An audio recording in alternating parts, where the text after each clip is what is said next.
ಜೊತೆಯಾಗಿ ಬಂದ ಈ ತಮ್ಮ ತಂಗಿಯರಿಗಿಂತ ಇಂದು ಬಂದ ಹಣವೇ ಹೆಚ್ಚಾಗಿ ಹೋಗಿದೆಯಮ್ಮ. ಮನೆಗೆ ಬಾ ಎಂದು ಕರೆದರೆ ಕತ್ತೆಗಿಂತ ಕಡೆಯಾದ ನುಡಿಗಳನ್ನಾಡಿ ಮನವೇದ ಮಂಗನಂತೆ ವರ್ತಿಸಿಬಿಟ್ಟ.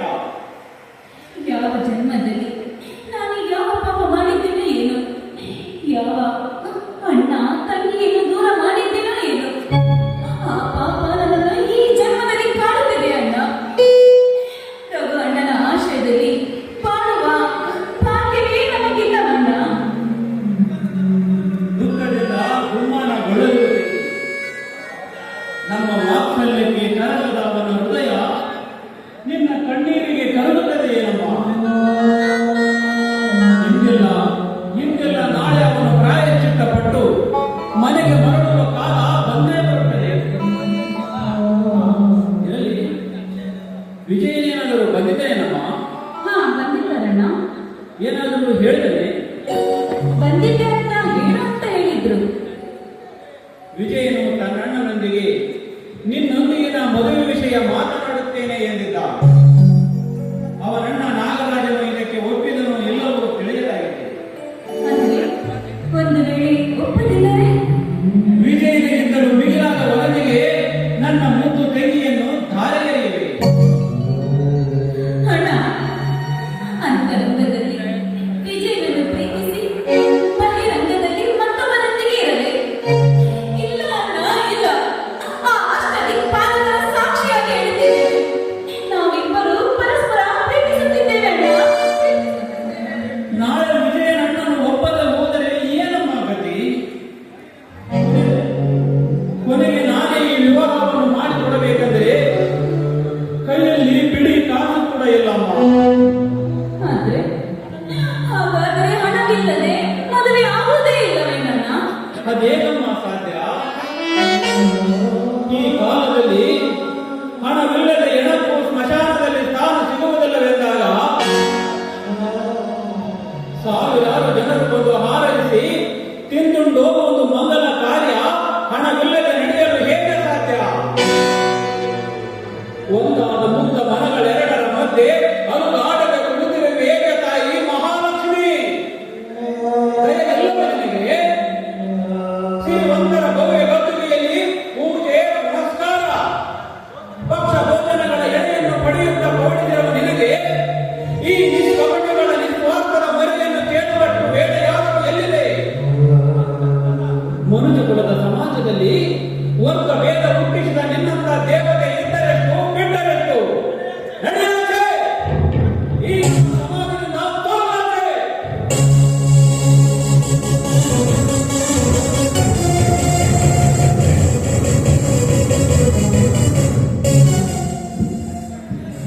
ಲಕ್ಷ್ಮಿಯನ್ನೇಕೆ ಮದುವೆ ಚೆಂದು? ಅವಳೀಗ ನಿನ್ನ ಮಗನೇ ಅಂಗಳಕ್ಕೆ ಆಗಮಿಸಲು ಇಚ್ಛಿಸಿದ್ದಾಳೆ. ಬನ್ನಿ ಕಮಲ, ಕಂಬಳಿಯಿಂದ ಅಂತಾರಮ್ಮ. ಹೇಳಿದ್ರೆ ಚಂದ್ರು, ಪರವಾಗಿಲ್ಲ.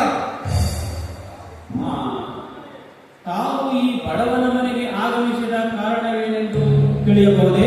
ಅವಶ್ಯವಾಗಿ ತಾವು ಇಚ್ಛಿಸಿದ ಮದುವೆ ವಿಷಯವನ್ನು ಮಾತಾಡಲು ನಾನು ಬಂದಿರುವೆ.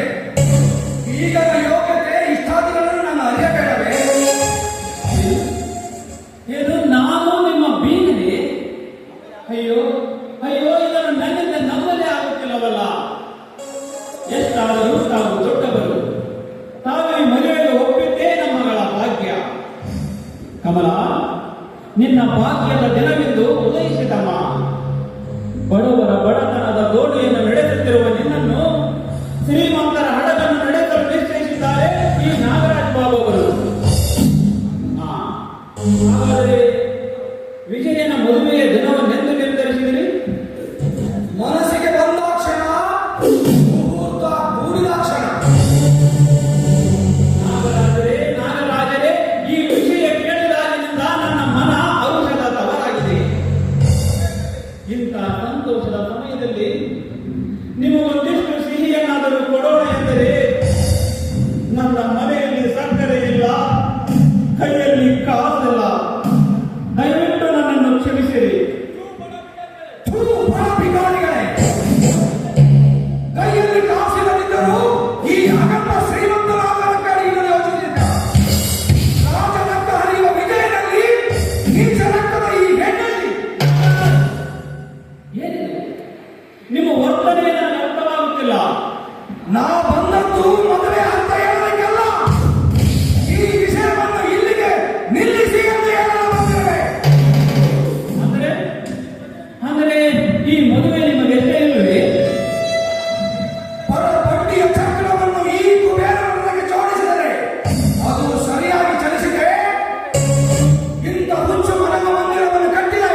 ಬೇಡಿ ನಾಗರಾಜ್, ದಯವಿಟ್ಟು ಹಾಗೆನ್ನಬೇಡಿ.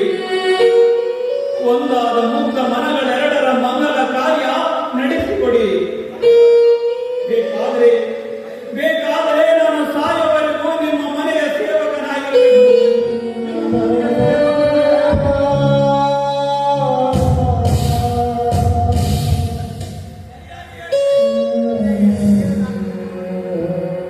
ಸರಿಯಾಗಿ ಹೇಳಿದೆ. ಸೇವಕನಾಗಲು ತಕ್ಕವನು ನೀನು. ಊರಿಗದವಳಾಗಬೇಕಾದ ನಿನ್ನ ತಂಗಿ ಆಳುವವಳಾಗಲು ಸಾಧ್ಯವೇ? ಇರಲಿ, ನನ್ನ ತಮ್ಮ ವಿಜಯನೊಂದಿಗೆ ಪ್ರೇಮದ ನಾಟಕ ಮಾಡಿದ ನಿನ್ನ ತಂಗಿಯ ಚಕ್ಕರದ ಬೆಲೆ ಕೇಳಲು ಸಾಕಷ್ಟು ಕೊಟ್ಟು ಬಿಡವೆ. ಕುರಿಯ ಬೆಲೆ ಕಟ್ಟಬಲ್ಲ ನಿನ್ನಂತ ಕಟುಕನಿಗೆ ಏನು ಗೊತ್ತು ಪ್ರೇಮದ ಬೆಲೆ?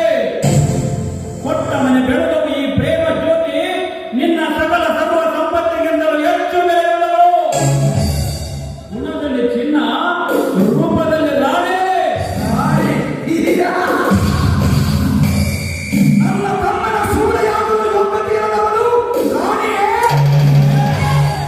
ಮುಚ್ಚೋ ಬಾಯಿ. ನಾಯಿ ಅಂತಾನೆ ಮನೆಗೆ ಬಂದಿದ್ಯಾ ಅಂತ ಮರ್ಯಾದೆಯಿಂದ ಮಾತಾಡ್ತಿದ್ರೆ ಬಾಯಿಗೆ ಬಂದಂತೆ ಮೂಡ್ತೀಯೇನೋ? ಮುಚ್ಚು ಬಾಯಿ ತುಚ್ಚ ಹೆಣ್ಣೆ. ನಿನ್ನಂತ ಹತ್ತು ವೀರ ಹೆಣ್ಣು ಹತ್ತಿಗೆ ಕಾಲ ಕೊಡಲು ನನ್ನ ಮನೆಯನ್ನು ಶ್ಮಶಾನವಲ್ಲ. ಆ ಸ್ಮಶಾನಕ್ಕೆ ಕಳುಹಿಸಿಕೊಡಲು ನನ್ನ ತಂಗಿಯೇನು ಶವವಲ್ಲ. ನಾಗರಾಜ್, ಹೆಚ್ಚಿಗೆ ಉಚ್ಚರಿಸಿ ನನ್ನನ್ನು ರೊಚ್ಚಿಗೆ ಬಿದ್ದು ಮುನ್ನವೇ ತೆರಳಿಲ್ಲ. ಚಂದ್ರು, ಮನೆಯಲ್ಲಿ ಕಿಚ್ಚಿಗೂ ಗತಿಯಿಲ್ಲದಿದ್ದರೂ ರೊಚ್ಚಿಗೆಯನ್ನು ಕಮ್ಮಿಗಳಲ್ಲ. ನೋಡು ಚಂದ್ರು, ಈ ನಾಗರಾಜನೊಂದಿಗೆ ಜಾಣತನದಿಂದ ವರ್ತಿಸಿದರೆ 5 ಲಕ್ಷ ರೂಪಾಯಿಗಳನ್ನು ಕೊಟ್ಟು ಬಿಡುವೆ. ಯಾವುದಾದರೂ ದೊಡ್ಡ ಪಟ್ಟಣದಲ್ಲಿ ನೀನು ನಿನ್ನ ತಂಗಿ ಸುಖವಾಗಿ ಜೀವನ ನಡೆಸಲು ಯೋಚಿಸು. ಚಾಂಡಾಲ, ಹಣದಾಸೆಗೆ ಬಲಿಯಾಗಿ ಬೆಳಗಿಸಿದ ಹಸುವನ್ನು ಕೊರಡು ಕೊಯ್ಯುವ ಕಟಾಯಖಾನೆಗೆ ತಳ್ಳುವಂತೆ ದನದ ಆಸೆಗೆ ಬಿಟ್ಟು ನನ್ನ ತಂಗಿಯ ಪವಿತ್ರ ಪ್ರೇಮವನ್ನು ಬಲಿ ಕೊಡುವನೆಂದು ತಿಳಿದೆಯಾ ಮತಿಹೀನ? ನಿನ್ನ ಗುಂಡಿಗೆ ಧೈರ್ಯವಿದ್ದರೆ ಈ ಮದುವೆಯನ್ನು ನಿಲ್ಲಿಸಿ ನೋಡು. ನಾನಂತೂ ನನ್ನ ತಂಗಿಯ ಮದುವೆಯನ್ನು ನಿನ್ನ ತಮ್ಮ ವಿಜಯನೊಂದಿಗೆ ಮಾಡುವುದು ನಿಶ್ಚಿತ. ನನ್ನ ತಂಗಿಯ ಪವಿತ್ರ ಪ್ರೇಮ ಗೆಲ್ಲುತ್ತದೆಯೋ ಇಲ್ಲ ನಿನ್ನ ದುಡಿಮೆ ಹಣ ಗೆಲ್ಲುತ್ತದೆಯೋ ನೋಡಿ ಅನ್ನೋಣ. ಈ ಆಧುನಿಕ ಪ್ರಪಂಚದಲ್ಲಿ ಕೆಲವು ಎಂದಿದ್ದರೂ ಈ ಕಲಿಕಾಲಕ್ಕೆ ಇಲ್ಲ, ಪ್ರೇಮಕ್ಕೆ ಗೆಲುವು. ಪರಸ್ಪರರ ಬಂಕಿಗಳನ್ನು ಒದಗಿಸುವುದು ಮಾತನಾಡಲು ಸಾಧ್ಯವೇ ಇಲ್ಲ. ಪ್ರೀತಿಯ ಸಂಕೇತ ಚಂದ್ರನ ಪ್ರಕಾಶದೊಂದಿಗೆ ನಿನ್ನಂತ ಒಣಗಿದ ಬೆಂಕಿಯ ಸ್ಪರ್ಧೆ ಎಂದಿಗೂ ಸಾಧ್ಯವಿಲ್ಲ. ಚಂದ್ರ, ಈ ನಾಗರಾಜನೊಂದಿಗೆ ಹಣ ಕಟ್ಟಿದರೆ ಮದುವೆಯ ಮಂಟಪ ಮಹಾಭೂಮಿಯಾಗಿತ್ತು. ಆ ಮಹಡ ಭೂಮಿಯಲ್ಲಿಯೇ ಮರುಮಂಟಪ ಕಟ್ಟಿ ಅಗ್ನಿ ಸಾಕ್ಷಿಯಾಗಿ ನನ್ನ ತಂಗಿಯ ಮದುವೆಯನ್ನು ನಿನ್ನ ತಮ್ಮ ವಿಜಯನೊಂದಿಗೆ ಮಾಡಿಕೊಂಡಿದ್ದರೆ ನಾನು ಚಂದ್ರನಿಗೆ ಅಲ್ಲ. ನನ್ನ ಪ್ರತಿಜ್ಞೆಗೆ ವಿರುದ್ಧವಾಗಿ ಈ ಮದುವೆ ನಡೆದರೆ ಅದೇ ಮದುವೆಯ ಅಂತಿಗೆ ನಿನ್ನ ದೇಹದ ರಕ್ತಾಭಿಷೇಕ ಮಾಡದಿದ್ದರೆ ನಾನು ನಾಗರಾಜನಲ್ಲ. ನನ್ನ ದೇಹಕ್ಕಾದ ಅದೇ ರಕ್ತಾಭಿಷೇಕದಿಂದ ನನ್ನ ತಂಗಿಗೆ ಸಿಂಧೂರು ತಿಲಕವನ್ನಿಟ್ಟು ನಿನ್ನ ತಮ್ಮ ವಿಜಯನೊಂದಿಗೆ ಮದುವೆ ಮಾಡಿಯೇ ತೀರುತ್ತೇನೆ.